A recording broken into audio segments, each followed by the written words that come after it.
ಪತ್ರಕರ್ತ ದಿವಂಗತ ಡಾಕ್ಟರ್ ಶೇಖರ್ ಅಜೇಕಾರ್ ಅವರೊಂದಿಗೆ ದೀರ್ಘಕಾಲದ ಒಡನಾಟವಿತ್ತು. ಅವರ ಜೀವನ ಶೈಲಿ ಕೂಡ ವಿಭಿನ್ನವಾಗಿತ್ತು. ಸಮಾಜದ ಬಗ್ಗೆ ಅವರಿಗಿದ್ದ ಪರಿಕಲ್ಪನೆ, ವಿಚಾರವಂತಿಕೆ ಹಾಗೂ ಸೃಜನಶೀಲತೆ ಗಮನಾರ್ಹವಾಗಿತ್ತು. ಸಂಪತ್ತು ಇಲ್ಲದಿದ್ದರೂ ಉತ್ತಮ ಕಾರ್ಯಗಳನ್ನು ಮಾಡಬಹುದು ಎಂಬುದನ್ನು ಅವರು ತಮ್ಮ ಬದುಕಿನ ಮೂಲಕ ತೋರಿಸಿಕೊಟ್ಟಿದ್ದಾರೆ ಎಂದು ಮೂಡಬಿದ್ರೆ ಆಳ್ವಾಸ್ ಪ್ರತಿಷ್ಠಾನದ ಅಧ್ಯಕ್ಷ ಡಾಕ್ಟರ್ ಮೋಹನ್ ಆಳ್ವಾ ಹೇಳಿದರು. ಕಾರ್ಕಳ ತಾಲೂಕು ಕಾರ್ಯನಿರತ ಪತ್ರಕರ್ತರ ಸಂಘದ ವತಿಯಿಂದ ಸಾನೂರಿನ ರಾಜರಾಜೇಶ್ವರಿ ನ್ಯಾಷನಲ್ ಸ್ಕೂಲ್ ಕಾಲೇಜ್ ಮೈದಾನದಲ್ಲಿ ಗುರುವಾರ ನಡೆದಂತಹ 2025-26ನೇ ಸಾಲಿನ ಡಾಕ್ಟರ್ ಶೇಖರ್ ಅಜೇಕಾರು ರಾಜ್ಯ ಪ್ರಶಸ್ತಿ ಪ್ರದಾನ ಸಮಾರಂಭದಲ್ಲಿ ಹಿರಿಯ ಪತ್ರಕರ್ತ ದಯಾನಂದ ಕುಂಟಾಡಿ ಪೈ ಅವರಿಗೆ ಪ್ರಶಸ್ತಿ ಪ್ರದಾನಿಸಿ ಅವರು ಮಾತನಾಡಿದರು. ಡಾಕ್ಟರ್ ಶೇಖರ್ ಅಜೇಕಾರ್ ಅವರು ಎಲ್ಲೆಡೆ ತಮ್ಮ ಇರುವಿಕೆಯನ್ನು ತೋರ್ಪಡಿಸ್ತಾ ಇದ್ದ ವ್ಯಕ್ತಿತ್ವ ಹೊಂದಿದ್ರು.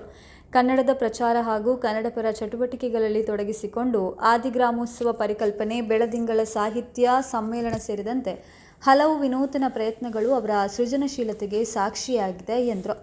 ಮುಖ್ಯ ಅತಿಥಿಯಾಗಿದ್ದ ಕರ್ನಾಟಕ ಕ್ವಾರಿ ಮತ್ತು ಕ್ರಷರ್ ಅಸೋಸಿಯೇಷನ್ ರಾಜ್ಯಾಧ್ಯಕ್ಷ ಡಾಕ್ಟರ್ ರವೀಂದ್ರ ಶೆಟ್ಟಿ ಬಜಗೋಳಿ ಮಾತನಾಡಿ, ಸಿರಿವಂತಿಕೆ ಇಲ್ಲದಿದ್ದರೂ ವೃತ್ತಿ ಕ್ಷೇತ್ರದ ಮೂಲಕ ಸಮಾಜಕ್ಕೆ ಹಾಗೂ ಸಾಹಿತ್ಯ ಕ್ಷೇತ್ರಕ್ಕೆ ಏನಾದರೂ ಕೊಡುಗೆ ನೀಡಬಹುದು ಎಂಬುದನ್ನು ದಿವಂಗತ ಶೇಖರ್ ಅಜೇಕಾರ್ ಮಾಡಿ ತೋರಿಸಿದ್ದಾರೆ. ಅವರನ್ನು ಸ್ಮರಿಸುವಂಥದ್ದು ಉತ್ತಮ ಕಾರ್ಯವಾಗಿದೆ. ಸಮಾಜಮುಖಿ ಪತ್ರಕರ್ತರನ್ನು ಗುರುತಿಸಿ ಗೌರವಿಸುವ ಕಾರ್ಯ ಶ್ಲಾಘನೀಯ ಎಂದರು. ಕನ್ನಡ ಸಾಹಿತ್ಯ ಪರಿಷತ್ತು ಕಾರ್ಕಳ ತಾಲೂಕು ಘಟಕದ ಅಧ್ಯಕ್ಷ ಪ್ರಭಾಕರ್ ಶೆಟ್ಟಿ ಕೊಂಡೊಳ್ಳಿ ಮಾತನಾಡಿ, ಡಾಕ್ಟರ್ ಶೇಖರ್ ಅಜೇಕಾರ್ ಅವರ ಹೆಸರಿನಲ್ಲಿ ಪ್ರಶಸ್ತಿ ನೀಡ್ತಾ ಇರುವಂಥದ್ದು ಆತ್ಮ ಮೆಚ್ಚುವಂತಹ ಕಾರ್ಯವಾಗಿದೆ. ಜನ್ಮದಿಂದ ಯಾರೂ ದೊಡ್ಡವರಾಗೋದಿಲ್ಲ, ಕಾರ್ಯದಿಂದ ದೊಡ್ಡವರಾಗ್ತಾರೆ ಎಂದರು. ಇನ್ನು ತಾಲೂಕು ಸಂಘದ ಪ್ರಧಾನ ಕಾರ್ಯದರ್ಶಿ ಹರೀಶ್ ಪೂಜಾರಿ ಸಚ್ಚೇರಿಪೇಟೆ ವಂದಿಸಿದ್ರು. ಸಿದ್ದಾಪುರ ವಾಸುದೇವ್ ಭಟ್ ಕಾರ್ಯಕ್ರಮ ನಿರೂಪಿಸಿದ್ರು. ಕಾರ್ಕಳ ತಾಲೂಕು ಕಾರ್ಯನಿರತ ಪತ್ರಕರ್ತರ ಸಂಘದ ಅಧ್ಯಕ್ಷ ಮೊಹಮ್ಮದ್ ಶರೀಫ್ ಪ್ರಾಸ್ತಾವಿಕವಾಗಿ ಮಾತನಾಡಿ ಸ್ವಾಗತಿಸಿದರು.